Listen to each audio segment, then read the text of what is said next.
Muy buenas tardes a todos los presentes. Quien le habla y le saluda es el profesor Carlos Cernaque. Bueno, en estos momentos vamos a ofrecerles el amor por la cultura peruana, ¿no? Y hablaremos de la cultura Vicus. La cultura Vicus se pudo, por así decirlo, conocer, dar a conocer, una condición un tanto austera, ¿no? Una condición en la cual no se desarrolló por un conducto científico, ¿no? Si es que no ha sido por una causa accidental, ¿no? ¿Cómo así? A ver, Vicus es una cultura arqueológica del antiguo Perú. Se desarrolló, según algunos autores, entre el año 150 a.C. y 400 después de Cristo, ¿no? Se descubrió en los años 60. ¿Y cómo así? Fue mediante la huaquería ilegal, ¿no? Hay que tener en consideración que en 1963, ¿no?, comenzó la fiebre de la huaquería, ¿no? Entonces, la gran mayoría de las piezas de la mejor calidad se localizó dentro de la hacienda Pavur de Domingo Seminario Rutia, quien fue el primero y único en denunciar este acto ilícito que ocurría dentro de su propiedad en la cultura Perú, ¿no? En, eh, Como les mencionaba, en esta época existía una fiebre de la huaquería, ¿no?, donde se extrajo muchas piezas arqueológicas donde fueron a parar a países de Europa, ¿no? La persona que le había mencionado anteriormente, Domingo Seminario Rutia, ¿no?, al ver este comercio ilegal, ¿no?, comenzó a comprar cada pieza que le ofrecieron con la única finalidad de preservar las piezas en su lugar de origen y evitar la pérdida de la información, ¿no? Por ello, Seminario Urrutia se pone en contacto con el Ministerio de Educación Pública y el Patronato Nacional de Arqueología, ¿no?, donde contratan el 4 de enero de 1964 a Ramiro Matos, ¿no? Entonces se conoce como el descubridor de esa cultura, ¿no? Porque se contrató a Ramiro Matos para que estudie esta nueva cultura. Asimismo, tenemos conocimiento de que se contrataron al arqueólogo Carlos Guzmán y al técnico José Casafranca Noriega. Su cultura tuvo tres grandes etapas, ¿no? Etapa Chavín, etapa de desarrollo regional y etapa de influencia mochica. Ahora, Vicus. ¿Por qué Vicus? ¿No? Vicus es el nombre de una de las culturas más importantes, ¿no?, ubicadas en los valles y en las costas de Piura. También abarcó una pequeña parte al norte de Lambayeque, ¿no? La denominación Vicus se debe al nombre en lugar donde se encuentra el más importante cementerio, ¿no? Es el Cerro Vicus, que se encuentra a 50 kilómetros al este de Piura. Si es que hablamos de su sociedad, ¿no?, la cultura Vicus tenía una organización social compleja, basada en clases sociales formadas por individuos con distinto poder político, social y económico. Vale resaltar que los militares gozaban de un estatus especial y privilegiado, tal como lo testimonian las indumentarias y ornamentos que usaban, ¿no?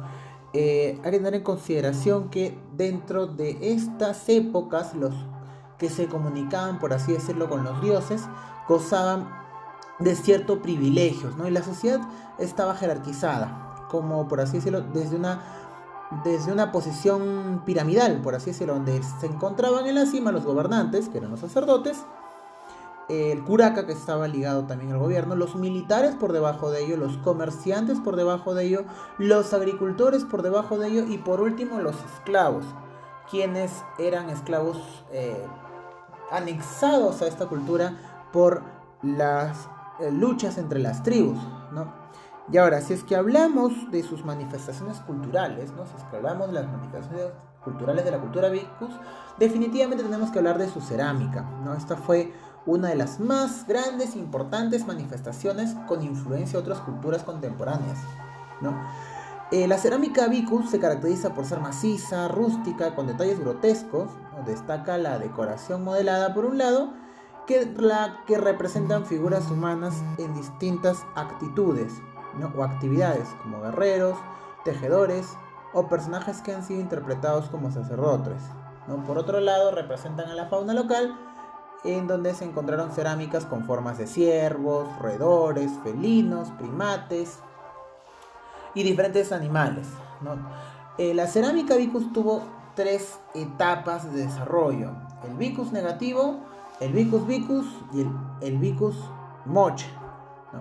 El vicus negativo son las cerámicas de forma tosca y fabricación con influencia de la cultura chavín de Huántar, ¿no? En el vicus vicus se va formando un propio estilo, siendo el periodo de asentamiento en el máximo esplendor de esa cultura, ¿no? Y de mayor calidad en sus representaciones. Y por último tenemos el vicus moche, donde la influencia de la cultura mochica es bastante marcada. Esto por las colonias de dicha cultura que se establecieron en territorio vicus. Ahora, otro de sus grandes manifestaciones culturales, ¿no? También hay que tener en consideración que dentro de sus huacos tenían diferentes características. Por ejemplo, eran considerados por imitar sonidos de diferentes animales, ¿no? Por ejemplo, el sonido de los pájaros, el sonido de los monos, ¿no? El sonido de diferentes aves en realidad, ¿no? Ahora, otra de sus manifestaciones culturales es la metalurgia, ¿no? Los vicusinos trabajaron el cobre, la plata y el oro, ¿no? Conocieron la aleación del cobre-oro y la plata, ¿no? Que le dio el origen a lo que se le conoce como chambi. Los objetos trabajados en cobre y plata también eran bañados en oro. Los objetos que más destacaron fueron las láminas, los vasos, las máscaras, los discos, los collares, ¿no? Los vicus desarrollaron en metal una gran cantidad de artículos para el adorno personal, ¿no? Como las orejeras, las máscaras, las narigueras. Y ahora, el desarrollo de ese arte se le puede considerar orfebrería, ¿no? En la cultura vicus se han extraído las mejores piezas de cerámica, ¿no? Ha sido en cambio en el Frías en donde se han extraído los mejores objetos trabajados en metal, en su mayoría todos encontrados en monos de ofrendas funerarias. Se trabajó en el oro, la plata y el cobre mediante el sistema de martillado, repujado y moldeado, ¿no? Ahora, en Frías, Ayabaca, los objetos se muestran superiores, ¿no?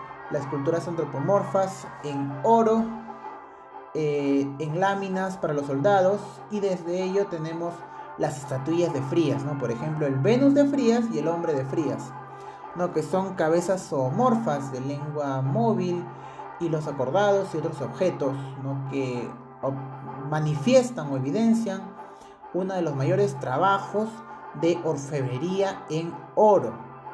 Las estatuillas de Frías, también llamadas el Venus de Frías, representa una mujer desnuda, trabajada en oro repujado, como ustedes pueden observar, martillado y soldado por mitades, ¿no? Se advierte cierto movimiento por la cabeza y para las manos. Parece que las manos descansaban en algún objeto, en cuyo caso la estatuilla formaba parte de un conjunto, de algo un poco más elaborado, ¿no? Los rasgos de estatuillas son notoriamente femeninos, a pesar de los anchos hombros y angostas caderas.